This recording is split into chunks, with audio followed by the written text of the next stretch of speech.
ಅವಾಗ ಅಶೋಕನೇ ರಾಜ್ಯದ ಗೃಹ ಮಂತ್ರಿ ಇದ್ದ. ಅವಾಗ ಸಿಬಿಐ ತನಿಖೆ ಕೊಡ್ಬೇಕಾಗಿತ್ತು.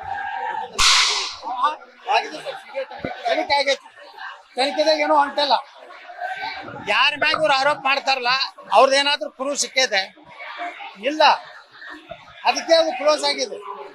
ಇದು ಕೇವಲ ವಿಜೇಂದ್ರ ಮಾಡಿರೋ ನಾಟಕ. ನ್ಯಾಯ ಸಿಗುವುದಿಲ್ಲ ನೋಡ್ರಿ. ಕೆಳಗಿನ ಕೋರ್ಟ್ ಹಿಡಿದು ಹೈಕೋರ್ಟ್ ತರ ಎಲ್ಲಾ ಕಡೆ ಡಿಸ್ಮಿಸ್ ಆಗಿದೆ ಈ ಕೇಸ್.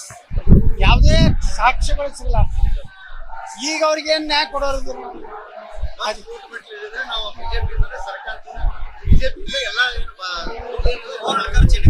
ಒಳ್ಳೆಯವರು ರಗಡು ಲೂಟಿ ಮಾಡ್ಯಾರ ಕರ್ನಾಟಕ. 1 ಕೋಟಿ 2 ಕೋಟಿ ಕೊಡ್ಲಿ, ಏನಾಗುತ್ತೆ? ಸುಮ್ಮನೆ ಅಲ್ಲಿ ಹೋಗಿ ಚಿಮಾರಿ ಹಾಕಿದ್ರೆ ಸುಪ್ರೀಂ ಕೋರ್ಟ್. ನಿರ್ಭೀತ, ನಿಷ್ಪಕ್ಷಪಾತ, ವಿಶ್ವಾಸಾರ್ಹ ಸುದ್ದಿಗಳಿಗೆ ಮತ್ತೊಂದು ಹೆಸರಾಗಿರುವ ನ್ಯೂಸ್ 18 ಕನ್ನಡ ಈಗ ಆಪ್ನಲ್ಲೂ ಲಭ್ಯವಿದೆ. ದಯವಿಟ್ಟು ಇಲ್ಲಿರುವ QR ಕೋಡ್ ಅನ್ನು ಸ್ಕ್ಯಾನ್ ಮಾಡಿಕೊಂಡು ಆಪ್ ಡೌನ್ಲೋಡ್ ಮಾಡೋದಕ್ಕೆ ಮರಿಬೇಡಿ. ನಿಮ್ಮ ಬೆಂಬಲ ಹೀಗೆ ಸದಾ ನಮ್ಮೊಂದಿಗಿರಲಿ. ಧನ್ಯವಾದ. ಚಿಮಾರಿ ಹಾಕಿದ್ರೆ 2 ರೀತಿಯಿಂದ ಬಿಜೆಪಿ ಬಗ್ಗೆ ತಪ್ಪು ಕಲ್ಪನೆ ಬರ್ತದೆ. ಒಂದು, ಇವರು ಉದ್ದೇಶಪೂರ್ವಕವಾಗಿ ಸುಪ್ರೀಂ ಕೋರ್ಟ್ ಹೋಗಿ ನಮ್ದು ರಿಜೆಕ್ಟ್ ಮಾಡಿಸಿದ್ರು ಒಂದು ಅಬದ್ಧ. ಎರಡನೇದು, ಇವತ್ತು CBI ತನಿಖೆ ಕೊಟ್ಟಾಗ್ಲೂ ಸಹ ಇದು ಏನೂ ಆಗಿಲ್ಲ ಅಂದಮೇಲೆ ಮತ್ತೆ ಆ ಏಜೆನ್ಸಿ ಕೊಡೋರು ಈಗ ನ್ಯಾಯ ಹೇಳ್ತಾರೆ. CBI ಗಿಂತ ವಿಶ್ವಾಸಾರ್ಹ ನ್ಯಾಯ. ಹೌದಪ್ಪ, 13 ವರ್ಷ ನಂತರ ಏನು ಸಿಗ್ತದೆ? ಏನು ಸಾಕ್ಷಿಗಳು ಇರ್ತಾವೆ? ಅದಕ್ಕೆ ಇದು ಏನಾಯ್ತು, ಸುಮ್ಮನೆ ನಾಟಕ ಮಾಡಲಾಗಿದ್ದಾರೆ. ಸೌಜನ್ಯ ಅನ್ನುವಂಥ ಒಂದು ಹೆಣ್ಣು ಮಗಳನ್ನ ಒಂದು ತಮ್ಮ ರಾಜಕೀಯ ತಾಳಕ್ಕೆ ಉಪಯೋಗ ಮಾಡ್ತಾರೆ. ಹಿಂದಕ್ಕೆ ಎಡಗೈ ಜನ ಉಪಯೋಗ ಮಾಡ್ಬೋದು 2 ದಿವಸ.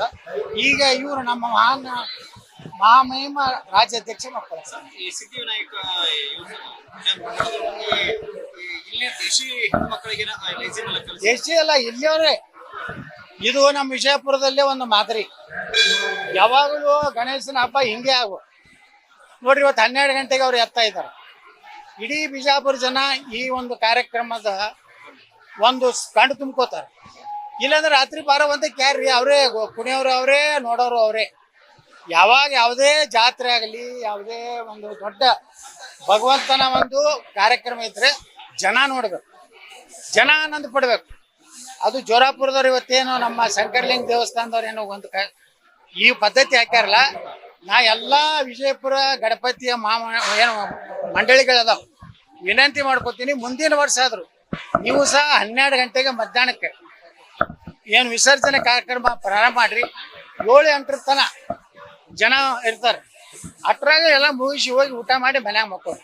ಇದು ರಾತ್ರಿ 4-5 ಎಲ್ಲರಿಗೂ ತೊಂದರೆ, ಜನರಿಗೂ ತೊಂದರೆ, ಅಲ್ಲಿದಿಂದ ಓಡಾಡೋರ್ಗೂ ತೊಂದರೆ. ಆ ಪದ್ಧತಿ ಇವತ್ತೇನು ಇವ್ರು ಹಾಕ್ಯಾರಲ್ಲ, ಇದೇ ಪದ್ಧತಿ ಮುಂದಿನ ವರ್ಷ ಆದರೂ ಈ ಬಿಜಾಪುರದಲ್ಲಿ ಜಾರಿ ಆಗ್ಲತ್ತ ನಾವು ವಿನಂತಿ ಮಾಡ್ತೀವಿ. ನಿರ್ಭೀತ, ನಿಷ್ಪಕ್ಷಪಾತ, ವಿಶ್ವಾಸಾರ್ಹ ಸುದ್ದಿಗಳಿಗೆ ಮತ್ತೊಂದು ಹೆಸರಾಗಿರುವ ನ್ಯೂಸ್ 18 ಕನ್ನಡ ಈಗ ಆಪ್ನಲ್ಲೂ ಲಭ್ಯವಿದೆ. ದಯವಿಟ್ಟು ಇಲ್ಲಿರುವ QR ಕೋಡ್ ಅನ್ನು ಸ್ಕ್ಯಾನ್ ಮಾಡಿಕೊಂಡು ಆಪ್ ಡೌನ್ಲೋಡ್ ಮಾಡೋದಕ್ಕೆ ಮರಿಬೇಡಿ. ನಿಮ್ಮ ಬೆಂಬಲ ಹೀಗೆ ಸದಾ ನಮ್ಮೊಂದಿಗಿರಲಿ. ಧನ್ಯವಾದ.